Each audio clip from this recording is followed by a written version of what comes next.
آج ہمارا اسلامیات کا ٹاپک ہے سیرت، اور سیرت کے حوالے سے کہ سیرت میں کیا ہوتا ہے کہ نبی کریم صلی اللہ علیہ وآلہ وسلم کی زندگی کے حالات کو ہم پڑھتے ہیں۔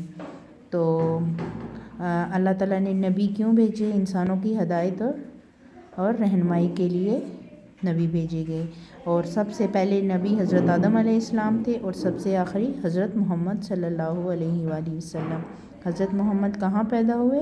مکہ مکرمہ میں، اور ربیع الاول کے مہینے میں پیدا ہوئے، اور ان کے والد کا نام حضرت عبداللہ اور والدہ کا نام حضرت آمنہ تھا، اور وہ بچپن سے ہی بہت نیک تھے اور ہمیشہ سچ بولتے تھے اور صاف ستھرے رہتے تھے، اور قرآن پاک اللہ تعالیٰ کی آخری کتاب ہے جو ان پر اللہ تعالیٰ نے نازل فرمائی، اور اس میں ہماری زندگی کی رہنمائی کی باتیں ہیں جن پر ہم عمل کر کے اچھے مسلمان بن سکتے ہیں۔ ٹھیک ہے، اس میں یہ ٹاپک ڈسکس کیا گیا ہے۔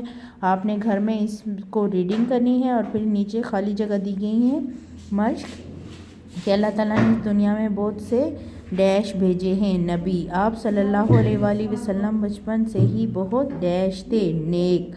اچھا، آپ صلی اللہ علیہ وآلہ وسلم لوگوں کو اچھی باتیں بتاتے تھے۔ ٹھیک ہے، یہ آپ لوگوں نے اپنی کاپی پہ کرنا ہے اور اسکول میں سبمٹ کروانا ہے۔ اوکے، ٹیک کیئر، اللہ حافظ۔